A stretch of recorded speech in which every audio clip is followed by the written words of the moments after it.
So you've made it this far and you got accepted into the US university, right? Yes, big win. You've paid your service fee, told all your relatives you're going abroad, and now you're just one step away from getting that US student visa. Before you start panicking, listen up. I know visa interviews can be intimidating, but I got you covered. Today, I'll be breaking down the most common F1 visa interview questions and how to answer them. Consider this as your ultimate visa interview cheat sheet, but completely legal, of course. Let's dive into it. So one of the most common asked visa interview question is, why do you want to study in the US? Yes, this is the golden question. This is where you prove that you have an actual reason for studying in the US and not just because you watch High School Musical too many times. So here's what the bad answer looks like.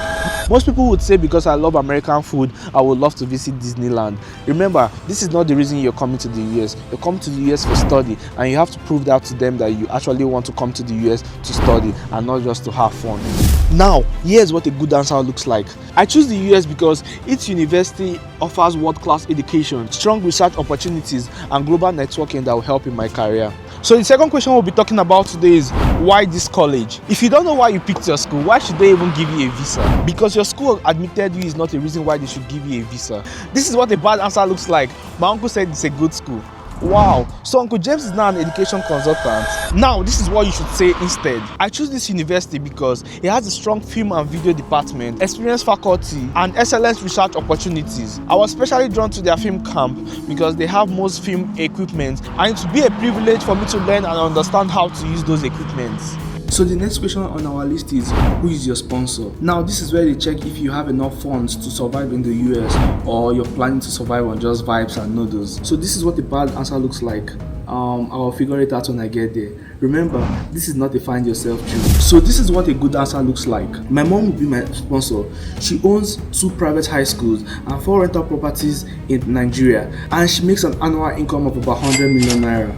And also, we have a bank statement to show sufficient funds for education and living expenses. So if you pay attention clearly, you realize that in my answers, I mentioned what my mom does. If your mom is your sponsor, you could use your mom, or if your dad is your sponsor, you could say your dad. I mentioned what my mom does for a living. I said she owns a private high school, and she also owns rental properties. And as well, I also mentioned how much she earns in a year. These are key details they want to hear from you. And lastly, I also told them I have a bank statement. This is a plus, and my controller will be happy about it, knowing that I came prepared. But watch this, 99% of the time they wouldn't ask you for the bank statement, but it's okay to have one just in case. So guys, the next question on our list is, what are your post-study plans? This is not the time where you say I will just study and see where life takes me.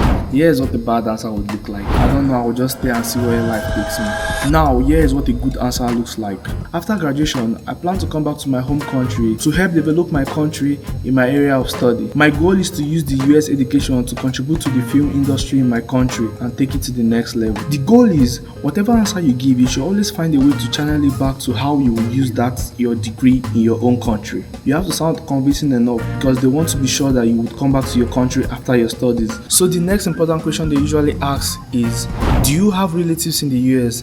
Guys, this question is so important because this question would likely determine if you'll be getting your visa or not. Should I tell them about my brother's auntie in the US? Try as much as possible and be honest with this question. No one cares about your uncle or your auntie, though they care actually. But this is what a good answer looks like. Yes, I have an older sibling studying in the US, but I plan to return home after my studies. But just know that if you say yes to this question, it's a risk. If you're lucky enough, you get approved, or you might get denied.